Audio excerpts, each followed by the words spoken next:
Hey, here we are again doing another little fishing tip for any kind of survival situation. One of the main things I carry in my fishing kit or my snare kit is I'll have some yo-yos. They're great because you can set them up in a lot of different ways. You can set them up on a jug set, or you can do them on, like we're fixing to show you right now. You basically just find any kind of limb that's hanging out over the water, and this one wasn't hanging quite like we wanted it to, so what I did was I shaved off one side of it with my knife and split it and broke it to where I could kind of guide it and push it into the direction and spot that I want the tree to actually hang. So, you know, just pay attention to your surroundings and conform things to your own needs. So basically what we're going to do is hang this from the tip of the tree out here, and then we're going to direct it down closer to the spot that we want. And what happens is when the monofilaments, you'll attach your monofilament and your hook and your bait down here, and when he sets it, or when they pull, it sets a hook just like you would.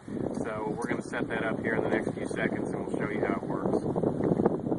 Alright, so we've got our yo-yo tied on, and it's the simplest thing in the world. Like I said, you just find a tree that is hanging out over the water, and just conform it to the way that you need, and then take a piece of cordage, tie it to the desired length to where it's just hanging just above the water and not in the water, even though you can set them in the water if need be.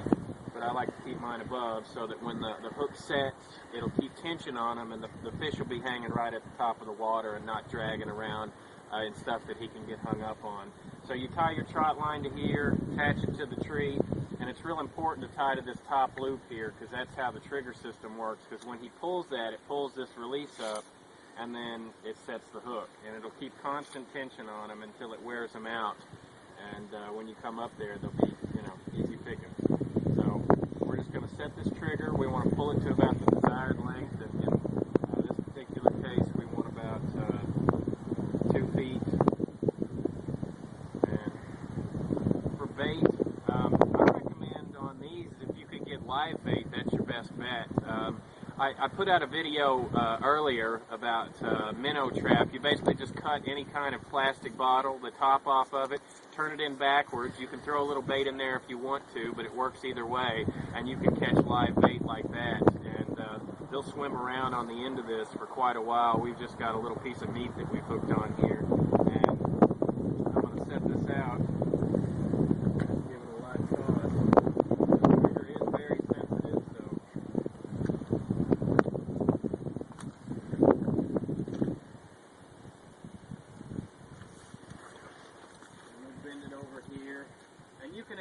You can tie this off to the position that you want, or you can just let it hang free where it's at. It's your call. But that's a yo-yo trap, real simple, real lightweight. Just throw it in your bug out kit and you'll be good to go. Alright, well, we gave our trap a couple hours to set, and we came back and checked it, and sure enough, we've got some fish on the end of the hook. And as you can see, it's a real good sized brim or a perch.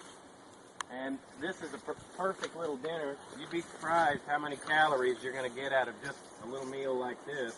And, I can't emphasize enough that these little yo-yo traps are highly effective. And for the few ounces that they weigh, they're absolutely something that you should throw into your pack to bring with you. I mean, for the amount of weight, you just can't go wrong with them. A few hooks, some monofilament line, a little bit of trot line, and you're good to go. And this would be lunch for you. He's not a huge meal, but if you set out 10 to 12 of these, you're going to be eating good, I guarantee it.